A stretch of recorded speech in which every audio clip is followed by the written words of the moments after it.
future trends, deep insights, industry leaders. This is the iGaming Next podcast with your host, Pierre, Lindh. This podcast is brought to you by Pragmatic Solutions, the leading iGaming PAM platform with a modular approach, including many benefits like a fast, secure, and scalable API-based platform, integrated with all major third-party products and services. Make sure you head over to Pragmatic Solutions and join our smart thinking.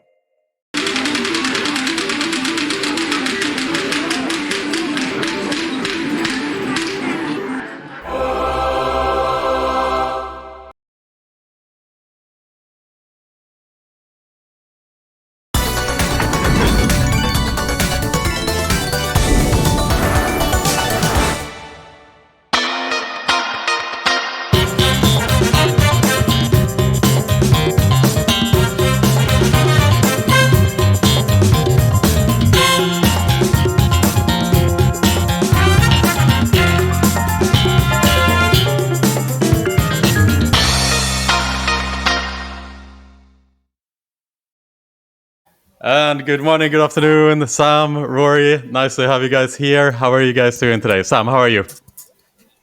Yeah, doing well, thank you. Doing well. How are you? Awesome. I'm doing great. And Rory as well. I was saying it's like a string light bonanza in the UK happening at the moment with both Sam and Rory here showing off their toughest, nicest string lights today in the video here. Yeah, I know. Good morning. I'd like to say it's part of a party that we had at the weekend, but no, it's I'm in a coffee shop in St Margaret's, and it's adds a bit of ambience, doesn't it, to the mood? Yes, I like it. Any place with a string light ultimately makes it 10 times more cozy. I like it. Yeah, where's yours? You can't see it in the video. You also didn't get the memo. You didn't get the memo. I know. I didn't get it, but next time, I promise. Although I didn't bring the string light, but I did my best to do my toughest, nicest back slick here today in honor of Sam. I did my best. I can't do it to the same level here, of course, but I tried my best in honor of you, Sam, to do it. But I hope. I know. I'm quite jealous. Yeah. I shouldn't have cut my hair. I should have kept it in honor. Yes. It takes a lot of effort and a lot of good products and man, you must spend like hours in the bathroom. Your missus must get really annoyed with you. She does. It takes about 30 minutes, I think, in total between hairstyles aside. It's the Essex way. Yeah, hairstyles aside. I've got a halo on mine instead today. Yes, which is also not bad. My silver hair. Yeah, all right, guys. Hairstyles aside, first of all, I'd like to welcome Sam Milliken to the iGaming Next team, as we are announcing today as our new event director, joining us, who will be taking over both iGaming Next Valletta and iGaming Next New York here from 2023. And together as well, we have Rory Credland here, our head of commercial, joining us today to have a really, really nice discussion on the future of events, what we've learned during this time, and what we can now expect here as we are forming this little dream team here at iGaming Next. But as a starting point, here, Sam, joining iGaming Next here today, can you just talk a little bit about your background, what you've done in the past, Sam? Obviously, come over from WGS, where we met the first time, and what your experiences have been in the last couple of years. Yeah, no, for sure. So I can go all the way back if need be. So I graduated from the University of Birmingham. I feel like in 2010, it feels like, but no, it wasn't that long ago. It was like 2013. And then since then, started in the event industry from then on. So I've been inside the events for about 7 years. Worked in a load of different sectors from like banking, insurance, especially inside the Nordic region, and then moved into gaming about 4 years ago, where, as Pierre just said, obviously started working on WGS and have made a lot of friends and connections along the way. So it's been a quite nice development over the years, and obviously now starting for iGaming Next as the event director. I'm looking forward to doing a lot of business along the way, so it'd be quite nice to sort of see how we can really expand and obviously work on the Valletta event and also the New York event moving forward. Absolutely. And Rory, I mean, you've been in the iGaming B2B space for a very long time as well. Years. For years and years. Feels Yes, like and years. 7 years is quite minimal, to be honest. I was like, that sounds quite yeah, young. exactly. And it's like we've been saying in the last couple of podcasts, like 1 year in the real world is like 7 years in the iGaming industry. It's like you're counting dog years the same way. Yeah, exactly. But nonetheless, we're like through the years here of seeing the space developing. What have you learned, and how has the space, especially the conference space, developed, particularly since the pandemic, in your eyes? Yeah, I think. Look, I can't tell you how long I've been involved in. It's over 20 years or 15 years. Certainly, that's for sure. I remember coming into the industry, not knowing anything about iGaming or even land-based gaming, should I say, at the start, because I think online gaming sort of was developing as I was coming into the space. It's definitely matured across both sectors. I think I joined Clarion back in the day, for my first stint, shall I say, Clarion back in the day, when they were at the not at Excel, they were at Earl's Court still, and that was very heavily land-based dominant with a small online presence, and we've seen, certainly since that time, we've seen over the years, it's just got bigger and bigger from the online side. The land-based side is still as big, but it's certainly developing more and more, and is a market that just keeps on growing. I don't think there's ever any end. You see with all the mergers and acquisitions that are going on now, it seems to have a never-ending story, shall I say, to it. So, So from that basis, it's grown. It's been great to be part of it. I made so many good friends along the way, the pandemic itself, it put a halt to a lot of the land-based sector. That's for sure. These are physical machines that had to be. Casinos were shut down and everything like that. So that, I think they really struggled in that regard. The online, just shot off. I think everyone was from the gambling point of view. The online just took off, and I think it was one of those things where everyone's now at home 24/7, and you're trying to work 24/7, and naturally that online element comes into play if you're already gambling when you're when you're on your way home from work and stuff like that. So I think that only exacerbated stuff, which was good for the industry. I think certainly those that were sharp enough to acquire online, so the land-based that were sharp enough to acquire online benefited a little bit. But it's been a struggle, and I think from an events point of view, I remember, was it March 17th, March 15th is the ground zero when it all happened. D-Day. D-Day, and everyone was like, all right, exhibitions, events, they're all gone, they're all out the window, we're going to go purely virtual now. And I remember sitting there with my good friend Greg at the time. We were looking after ice, and we were trying to work out how do you get a physical event and just turn it into digital? It's really impossible to do. Trying to save that money as well as transfer that money. All accounts were having a whale of a time. But I think this human interaction that we think is going to go away never was ever going to go away, and it was always going to come back at some point. But I know a lot of people literally changed complete directions and got rid of physical events, and focused on the virtual side, which to an extent is still around today. But I think we'd never move away from that physical interaction, that human interaction. The FOMO effect, if you like. So I think it's definitely changed how events are going to be put on going forward, and how much value is put on that physical element as well as the online digital element. I think a lot of exhibitors have re-looked at their spend or their ROI, to be honest. Yeah. I think the biggest change to pre-pandemic levels when it comes to events and meeting each other cross borders is the fact that having Zoom calls in 2022 is seen as something very normal and standard, whereas pre-pandemic, if you think about it, if you go back to pre-pandemic, you only ever had Zoom calls if there was a meeting you didn't really see as that important, or if you suggested a Zoom call, it was kind of frowned upon to that you didn't want to take the time to meet each other in person. And so you kind of was thinking twice before you set a Zoom call before, whereas now, obviously, having a Zoom call, even if you are next door to someone, is is seen as something quite standard because it's a lot more efficient.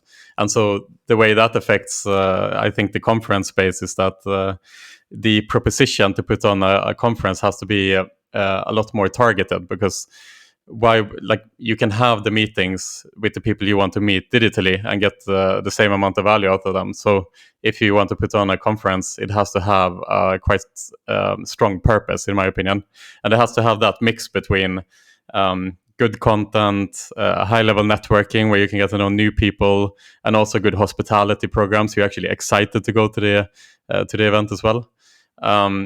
Well, yeah, I'd 100% agree with that. I think before the pandemic, I think it was, the cost to put on a show was very expensive for most people, but the digital element allowed that easy to access, that data build that a lot of companies probably didn't think about going into, maybe long term, but not so now. So this is now sort of giving them opportunity to put pressure. We now need to think above and beyond ourselves. We need to think, how can we do this much better than just do a normal event? So it's challenging the organisers as well more and more, which I think is great. I think it was quite good as well. It's like the actual well-being of actual staff has really changed significantly as well over the years. I mean, if you think about the typical 9-to-5 regime across the world, okay, we're still using that, but I mean, the fact not all of us are now having to commute into the office and things like this, and the fact that we can actually now work from home and actually have this new space and this new realm, I think is really working quite well with a lot of companies and a lot of organizations around the world, because it means that A, we've improved the technology, such as what we're using right now,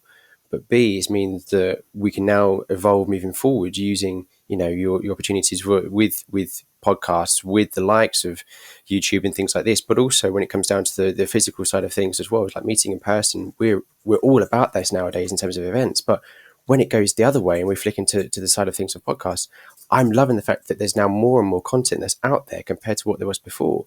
We never used to have this. And I think that not just across the gaming industry, but across the entire event platform has allowed people who are starting off, like if we take Rory, myself, Pierre, even like back in the day when we both started off, the knowledge that we have now is so much easier to obtain compared to what it was back then. I think is fantastic. And when we go looking into that 9-to-5 regime as well, the fact that, for example, for myself, when I have to commute into London, normally I have to get up at like 6 a.m, get up for 9 and get back into 7. That has changed, which means that we can have more family time. And I think that there is now a strong split between, the work life and also the home life. And I think that's something that a lot of people are now really seeing as well. And I'm loving that moving forward. Yeah, absolutely. Isn't that the only way to consume content pre-pandemic from the iGaming industry point of view was to pay €1,000+ in order to get access to the conference track, which is has completely changed nowadays, where there's so much content that is being produced digitally that any ambitious person in the entire industry, or any ambitious person who wants to enter the industry as well, can get access to a high level information without having to pay €1,000 for a ticket. I think that's one of the silver linings to the pandemic as well. I mean, Sam, a question for you. I mean, you managed to pull off WDS Barcelona here in December, right during a raging pandemic, as the Omicron variant was just taking foothold again.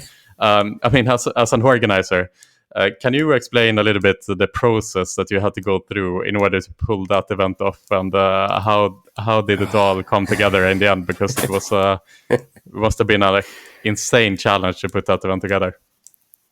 It was very, very tricky. I would use stronger words, but I'll leave it as that for the time being. And I think that from that as a whole, it was just a nightmare. I think myself and the team at the time were fantastic. I mean, we actually landed on the Saturday, or just before WGS, and that was when the UK actually introduced the whole PCR testing on the way back from the UK and things like this. And we were just like, oh no, what do we do?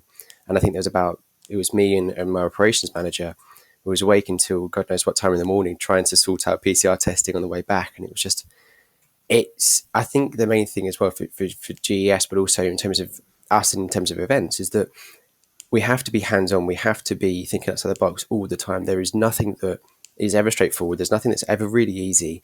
And I think that from an outsider point of view, if we just take the gambling sector for the time being, but I think a lot of companies don't realize the amount of effort and stress that we actually go through.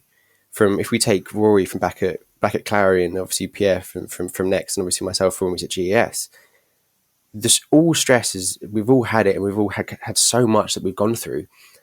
And I think that one of the things is that we need to give ourselves a huge pat on the back, because I don't think we realize how much stress we actually go through. And I think that being able to go through that to do this is crazy. And I think to do events inside a pandemic, I mean, even taking the likes of, your ESBCs, your SIGBITs and things like this as well, what they've gone through and what ICE are currently going through, for example, I mean, hats off to them for putting on an event, but I sympathise with them massively, because I think we all can appreciate what they've gone through and what we've done. And I think from GS in December, what I quite liked the most was that everyone was just, again, sympathising with us. All of our speakers were trying to come on board. All of our sponsors were like, look, how do we help? How do we work to get this out? Because as Rory said a minute ago, fear of missing out was huge. And I think that once this Omicron sort of hit, people were like, how do we make sure that we can still come? How do we do this? How do we do this? I mean, don't get me wrong, there was people that were dropping out, and obviously they were worried about actually catching it. But the majority of people were in the situation were just like, how do we make sure that you can develop and you can grow? And I think that's the main thing at the end of the day, was that we were able to put the event on because of the thanks to the speakers and the sponsors. And I think that's the same with all events now. Yeah, and the industry wants, they want to. They don't want. No one wants to see an organizer or an event not come on board. Everyone wants it to happen, but it needs to be done in the right way, and and all considerations need to be done correctly.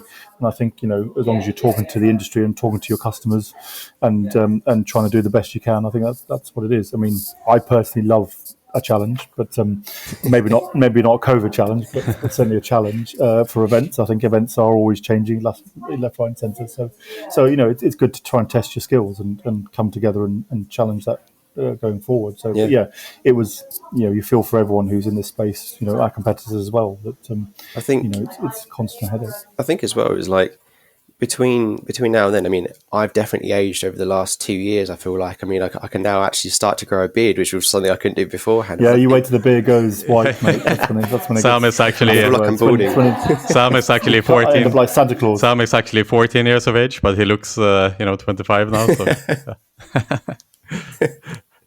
No, I think it's kind of crazy to think like how far every event has sort of come as well over the year. Like over these 2 years, it feels like, as what Pierre said a minute ago, like every year inside the gaming industry is like 7 years. And I think that in terms of the pandemic, I think every single year has felt about a decade, because we don't know what's going on. We don't know how it's changing. And we've always got to keep up with the constant changing news and cycles. And I think that's the main thing, that from an outsider perspective, don't get me wrong, everyone's doing the same sort of thing. But from us who's trying to put on events, we've got to make sure that the health and safety of our clients is first and foremost the main thing that's going ahead. And I think a lot of guys outside the industry aren't realizing how strenuous it is, to be honest with you. And I think I've heavily over the last 2 years really developed and I've really matured. And I think that's across the board. I think that's not just myself. I think that's the same with everyone inside the event industry. And I don't think a lot of guys actually realize how much,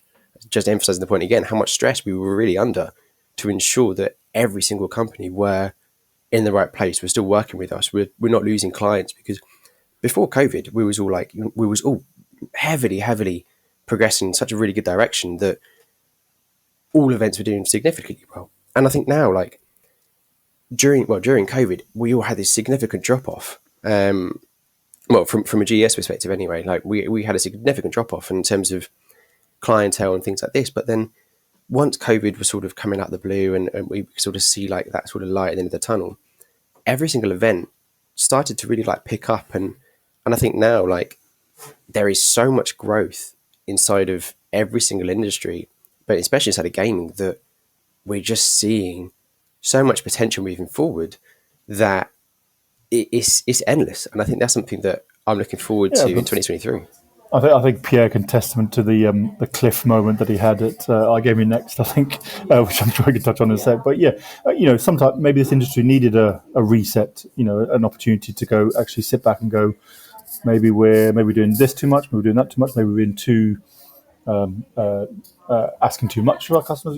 So sometimes these opportunities are actually a good way for us to all, as organised, sit back and go, actually, what is it we want to give to our clients? What do our customers want, and all that kind of stuff. So these things do help, and there's always a positive, I think, to these things in the long run. Yeah, I think so as well. I like to think a lot in first principles, which is the way to think in order to understand a concept's fundamentals, like what makes a product successful or what makes it different, and so on. And looking at the conference space in general, not just in the iGaming industry, but in general, the successful conferences they live out of legacy, right? So you ask yourself from the first principles, like why is a conference successful?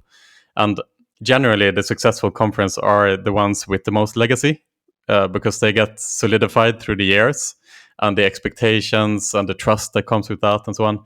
And so a conference doesn't even have to be organized in the best place, under the best type of circumstances. If it has legacy, and if people believe that it will be good, then people show up. So it's like people show up because they think other people show up. Essentially, that is like the first principle of a successful conference, and so that is the kind of positive snowball effect that you want to create in order to host a successful conference. And to put it full circle here, why is that relevant? Just because what happened with the pandemic is that the pandemic threw out all the legacy. There was no legacy anymore during the pandemic, because people started questioning the conferences, like, will they be able to go ahead? Especially the ones that are much bigger. Like the bigger the conference, the more hesitation around its being able to go ahead due to the pandemic, and that's why we took the decision then to not focus on creating this like massive expos for the next couple of years, but instead focusing on growing this kind of more agile boutique shows that has like around 1,000 people, or in the case of New York, we are gunning for 700. We had to move that show from March to May, but it was a quite simple decision for us, because the infrastructure around the event is not as complex as if we would host a 30,000 people show, and people can take decisions much shorter into the actual date of the event.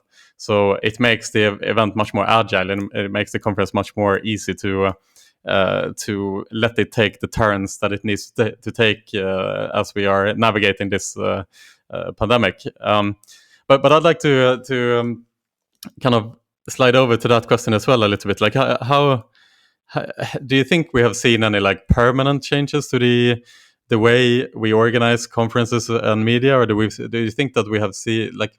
Do you think that we've learned any important lessons during this pandemic now that we will be carrying with us now through the next couple of years? Sam, what do you think? Yeah, I think there's definitely some lessons along the way that we can definitely learn from. I think the main thing is that, as you kind of said a second ago, like loyalty with customers is key, and I think that's the main thing moving forward. I think over the years, don't get me wrong, like I've developed some really good personal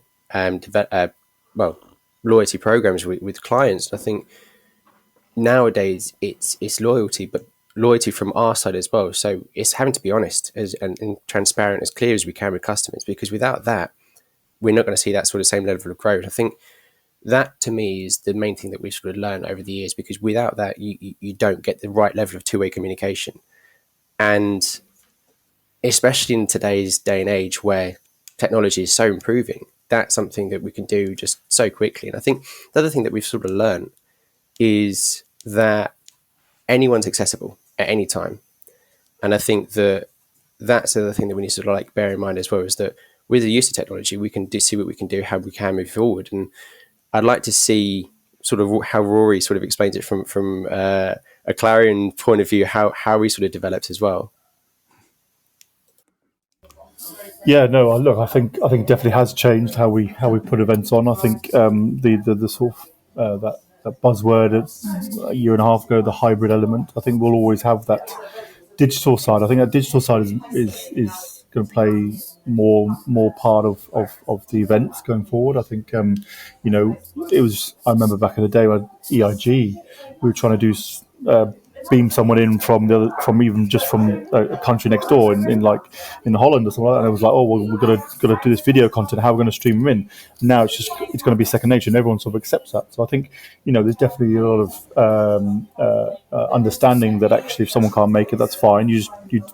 They virtually come in, and as long as you don't have everyone virtually, then otherwise that will sort of defeat the whole object of having a physical. But I think there's that balance that you need. I think there's that networking that still needs to happen. I think there's also that the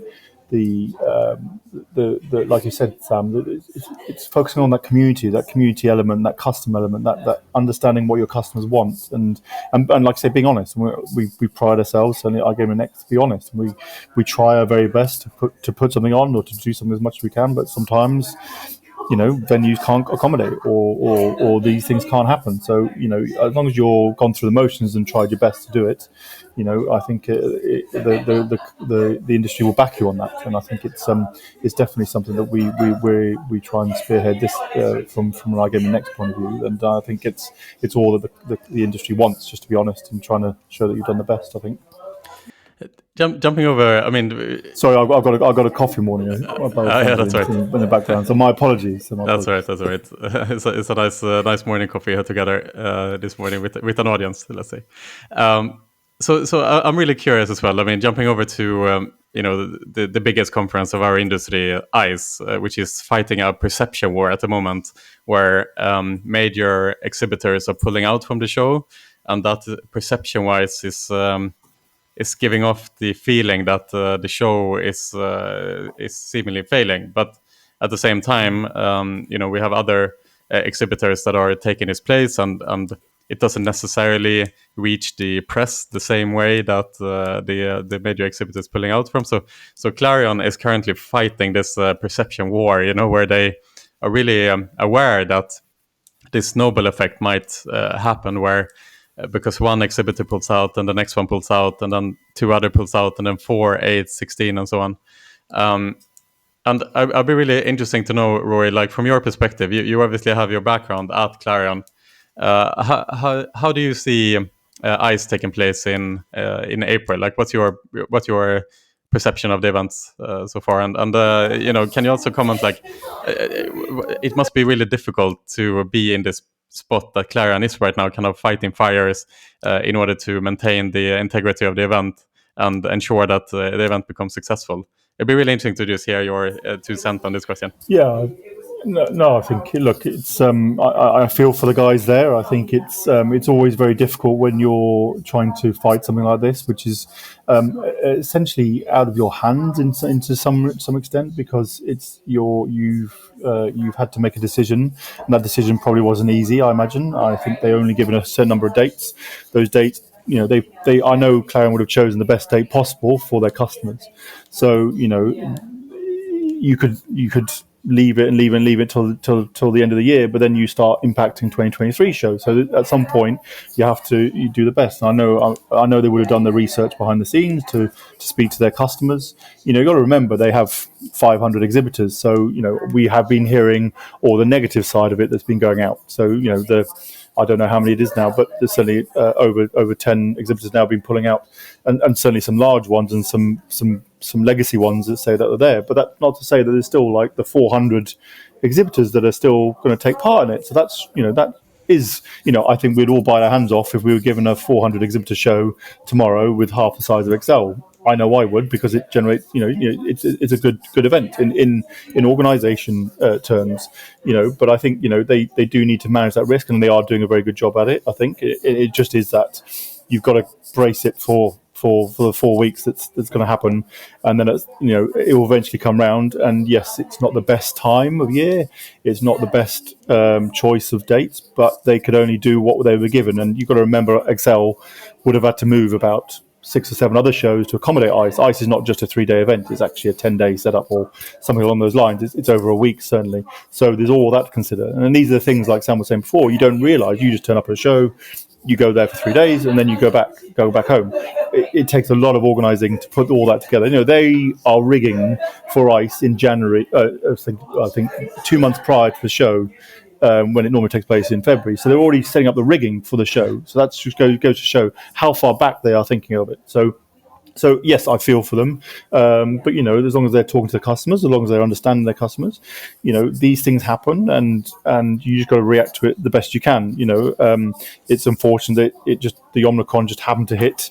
I know for a fact they were doing really well in terms of stand space and everything like that, and Omicron just happened to hit, and we all were thinking that COVID had gone, and this just happened to hit. So they had to make a decision, I suppose, from a Clarion Y perspective, from a Blackstone perspective. It's a financial risk as well. It becomes these shows that are so massive, they do impact the bottom line. So I suppose there was some of that probably had to be discussed. So I imagine it was discussed at a high level as well. So there's various factors that were probably making the decision, and internal and external. So I can only imagine the decision that when it was made was the best choice that they could do given the circumstances that they had. And I wish them all the best to run something. I think it's one of these events that's needed. We need ice to an extent, but I'm sure that those that are covering and taking over those gaps that have been left, they will do an equally good job to put on a good show and so forth. And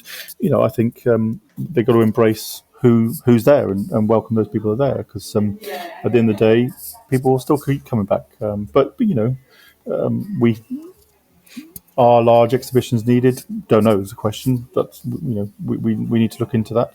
But is it more content led? Don't know. We can only try and do what we think is best for the industry by talking to the industry, and that the industry dictates a lot. And I think what ICE has done is allow a lot of companies, afford a lot of companies to rethink their ROI. It's not cheap putting on a show in London, certainly for the likes of Novomatic. So they probably had a think back. But I also think this whole April move has given a few an excuse just to do it rather than a real excuse. The fact that there's a date change. So they may have been thinking of getting out anyway, because don't forget the pandemic has hit their bottom line probably quite a lot. And I imagine to spend, I don't know, 50 grand on a show, or can I save 50 grand and save and prolong my business for another 6 months, you'd probably take the 6 months longevity over a show for this year, certainly anyway. So I think not to say they won't come back next year. I think as well, it's like one of the main things is at the end of the day is for a sponsor point of view, the people that are still there anyway is opportunity, because there's going to be so much space that is now, obviously not so much space, but there's still space that's now going to be available for some of these guys. So let's take, let's take like Evolution, or let's take like Novomatic. I mean, spaces that Novomatic would have for this year, what will be used, or what's going to go in that space? Like, will a new company come in? Like, for example, let's say Microgame, will they now come in and take that space? Will another company come in, or will they just like completely change the area of the floor plan? But for the smaller guys, obviously, we could see like some new companies come in and take Novomatic space for this year, which for them leading forward in 2023, is that going to create a new opportunity for these guys moving forward? Yeah, exactly. And when we've all been at ICE where we've seen that 6x3 stand, and we think, oh, okay, they're an okay online company. The following year, they're buying 18 by 18 square meters, because they literally gone massive. We've seen that happen, and there's no reason why it can happen. I think does it mean that they need to look at different verticals? So is it less concentrated on the land-based side, more concentrated on the online side, more concentrated on the sports betting side, more concentrated on the US side? Where's the opportunity? And I suppose that will be done as we go through through things. We're in iGaming Next, we're in a very privileged position where we can, doing the events that we do are very niche, very targeted, and we know we're doing them right because we talk to the market, and it's not the size of ICE, but it was still a challenge for us to move. I remember talking to Convene in New York, and we were given 2 dates, similar to probably what Clarion were, and we've gone for Thursday, Friday, and that's, in organisation terms, that's not the best days. You'd always go for Tuesday, Wednesday, Thursday, but it has to be given. And we told our customers and our clients that, look, this is we can't do anything else about. It's either that or not do it at all. and we had to make that decision. I think we've fared quite well out of it, and everyone understands where we've come from that point of view. So it's just talking to the industry and making sure. So speaking about iGaming Next, New York. What a great segue. That was like the perfect segue into the final topic. I've got it written down here. Which is we have iGaming Next New York, 12th to 13th of May. We announced here last week that the exhibition space is sold out, which is kind of for us unheard of 3 months before a show, and the event is looking great. Obviously, Rory, you've been leading that project and doing a great job. Then we have our flagship event, iGaming Next Valletta, between the 27th and 29th of September. So Rory, I mean, jumping over to you, like, what can we expect from these two shows? Like, why are they there? Like, why do they exist? Right. Well, so I think, look, it goes back to doing a bit of research back in April, June when I came on board, Pierre, and we had a chat. And you're always looking for where the industry needs to gain more knowledge. You're always looking for the industry where they want or where the needs are. And I think part of iGaming Next is that investment angle, and we all know New York is the investment hub of the world, certainly, and that convergence between sports betting and iGaming and investment is getting ever closer. So there's only a natural thing for us, I suppose, to look at doing something in New York and cement that event, down and get that going. And I think it's an exciting time. There's so much happening, both on the M&A front, both on the private equity front. We are doing a sports betting and iGaming predominantly event with a slant to investment, but there's crossover in both elements to the show, and we definitely talk about that convergence a lot more. So, and I think it's needed because America is now the new kid on the block. Everyone wants to get involved in it. It's gonna dwarf, we think, most other regions and geographical regions. Sorry, and that's just and that's in iGaming specifically. We're only touching the surface with sports betting. So so I think there's plenty of opportunity, and we want to make sure that we're doing it for the right reason, not just necessarily because we think, oh yeah, let's do another event. Let's cement those. Let's work and let's do a lot of research behind the scenes and get them focused. So for iGaming Next New York, that's certainly what we feel there's a need there for. That there's an opportunity there to bring all those industries together, which I think is great. And Valletta is our flagship event, and that's something that I was very privileged and I loved to be part of in October last year. It was a crazy hair-raising moment. We pulled it off and we did it really well, and the team pulled together and they did a fantastic job because we're still going through that whole pandemic and element of can't we, restrictions, non-restrictions, and I think was it 3 weeks out we all of a sudden had to get in double the amount of people that we had to get in, and we managed to achieve it. But I think we're certainly focusing on the future, and that's what Next is all about. It's all about looking to the future. So Next will be covering not only iGaming but also investment as well as metaverse, which is also something we're doing in New York as well, just to tap onto that, the sustainability, all those things that we're trying to bring together and sort of as one, and try and make that event a success and an opportunity for people to learn, I suppose, and educate and also network with your stakeholders and peers. I think is also an important aspect. So those two events are certainly exciting times. I can't wait to Sam to start and just give him everything. Look, we'll work closely on Valletta and we'll go through that. But I'm sure with Sam on board now, it's going to be an even better success than it was last year. Yeah, I'm looking forward to it. To be honest with you, I think that's the main thing. Is you can give me a compliment back as well. By the way. Yeah, I can't wait to have to work with Rory. No, I'm looking forward to be honest with you. I think that's the main thing as well. It's like as Rory said, I think with New York and with the states as a whole, it's going to be a gold rush, and I think that's the main thing. Is once all the states sort of like come together in terms of sports betting and in terms of the gambling markets, I think that's one of the areas where Next are really going to thrive moving forward. I think that's something I'm really looking forward to doing. Is as Rory said, like looking to the future, looking to see how we can find the developments. Looking forward to see working with new clients in the States and around the world to bring them to the likes of New York and show them the sites, because a lot of people, I think, just taking a back step, but a lot of people just talking about New York as a whole. A lot of people have never been. And I think that's one of the many things. I think that's what people are quite excited to sort of go to as well. And I think that plus the actual event as a whole is just going to harmonize together. And I think using a key word here, the potential is just going to be significant for Next moving forward, and I'm excited to be a part of it. Awesome. I've got a good question for you, actually, Pierre. Your vision when you and Martin sat down, you must have sat down at a bar probably and just sort of designed the concept of iGaming Next. Yeah. Is it not exciting to see it all developing? I'm putting it back on you now, so now I'm going to be there. Yeah, of course. We can. But yeah, it must be nice to see it all come to fruition. And, you know, was your aspirations always to be like growing as big as this? It's an interesting question, and origin stories is something I am really interested in general because usually an idea is formed from a completely different perspective, and it turns out in a completely different way than it was intended. And iGaming Next was similar as well, where we come from a corporate events background, where in the last 10 years in Malta we've organized something like 600 corporate events here, and that was what we were focused on up until the pandemic. Where we decided to shift focus more into iGaming Next, which was much smaller focus in our company at the time.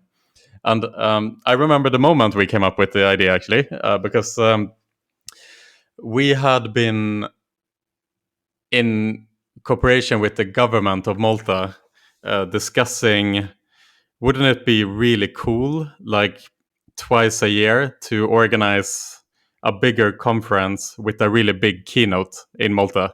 And like we're talking like a keynote like Hillary Clinton or like Greta Thunberg or Malala or someone like that. And so we had this idea basically that we wanted to pitch to the government to support a project like that.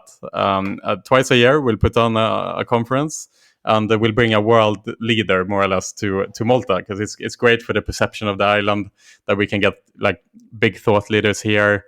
And we can put them together in a fireside chat with the Prime Minister, for example, something along those lines, and it would just raise the profile of the island. Malta is always looking to produce good PR, and we thought that would be the best way to produce good PR, basically for the island. So for about 6 months, we worked on a proposal that we would take to the government essentially, and during that time, as we were brainstorming in a meeting with our former project manager, Janetta, it was her actually that tweaked the idea. And she said, why don't we build a conference for the iGaming industry around this keynote address, essentially? And so it's not just a keynote, it's an actual conference that has more talks than just one. And we'll do it for the iGaming industry. And she said, the Sigma exists on the island. They focus on exhibitions. We can focus on the content, and that's kind of how we find a place in the event calendar here. And so we had that one meeting, and we were both super excited for the idea. We took it through Michael, who was our business partner, to Martin and some of the other guys in the team, and pretty much from one day to the other, we decided to commit ourselves to iGaming Next. And then the first thing we did is we took it through some of the partners, like some of our closest partners. At that time, we spoke to like Play and Go. We spoke to Trevor Westacott, who is now at Playtech. And they really liked the idea. They said we'd be happy to support you guys if you do it. And so we had kind of financial security. And then from there, we just launched it. Like we put the website up like 2.5 months before the event, and we threw it all together. We didn't know that much about how to perfectly align the agenda or exactly how to do the marketing campaign, because it was a different target audience. But that's how iGaming 2019 came together, essentially. So it was supposed to be Hillary Clinton together with the Maltese Prime Minister, and it turned out to iGaming Next instead. That's our origin story. No, it's cool. I don't think we've ever spoken about that, so it's quite nice to actually hear. Yeah. It is. Yeah, it's fun. It's fun to check out origin stories in general, like of how companies start. Well, I remember when I back in the day when I started my own company, Audacity, back in the day, and it's so I didn't quite get there, but it's nice to actually be living through that. I suppose with you at the moment, to actually get to that point where it all becomes. You can breathe, I suppose. You can sort of have a little bit of okay, now it's and that moment hopefully is here now, and with as we're growing the team, and I think it's so nice to be part of it and see it all grow. But I remember that moment when you just want to go over that edge, that trench moment, I suppose, over the top. For sure. Just see it all come For together. sure. I don't think we're there yet, to be honest. I think we have we have everything to prove. People are looking at our New York show and wondering, how is this going to look like? What is this going to be? It's the first time. Cheers. That's how it is for a new event. I mean, we have Sam, you're taking over, yeah? You take it over. And same for Valletta as well. We are developing, we are solidifying who we are at iGaming Next, and we're at the very early starting point of something really great. And I think to summarize, start kind of rounding off a little bit today is that's why I am really excited to have you guys obviously together with me heading up the future strategy of our events and for the company, because in order to build something great, we have to have the best people, and without building up anyone too much here, I think that we have a really good team now going on here, and so the sky is the limit, I think, for us essentially, and that's why I was really keen to do this podcast today, welcoming you, Sam, on board, of course, and also thanking you, Rory, for the great work that we've done so far, and now it's time to step up and take things to the next level, essentially. So without hyping things up too much, do you have looking forward to it? Yeah, absolutely. So I'll leave it to you guys for the last words today, Sam, and then Rory. I was going to say it's gonna be good. I think, as you kind of said, like, it's a dream team now. I think Next have really hired really good people over the last year, and I think it's really exciting to be part of this team. And I think how we're going to grow is exciting to see, and I'm really looking forward to the developments over the years, because I think now is when people are going to be like, okay, these guys Next mean business, and I think this is the thing where people are going to be like, we need to come to this event to ensure we can get these contents, to ensure we can get the networking, and I think that's the main thing that people are going to now really see from iGaming Next moving forward, and it's going to be exciting to be a part of. Awesome. Yeah, no, I concur with all that. I think it's always key to keep pushing yourself, to not be resting on your laurels and just think it's all fine. So I'm really excited to have Sam on board and everyone else that's going to be coming on board over the next couple of months. And it's like it's hopefully going to set us in really good stead, and I'm excited about what the opportunity lies in 2022. Like you said, Pierre, I think it's only just the beginning, hopefully, and we'll. That journey is just starting. Absolutely, and if it we'll be if it all goes downhill, guys, we have each other, and we can have a margarita and cry over our shoulders. Margarita, and we just grow our hair, and as long as Sam has, that's gonna take time. So, I know. Well, maybe for Valletta we can all be a Sam Milliken Appreciation Society, and we'll grow our hair really long. I think so as well. I know mine was quite long until last week, so fair enough. Not lockdown hair. So. All right. Thank you so much, guys. And thank you. We'll continue fighting on here. And for those of you guys who are listening in, including Rory's audience here in the background, thank you all so much. And we will see you next time. I think. Thanks, guys. Thank you. Bye.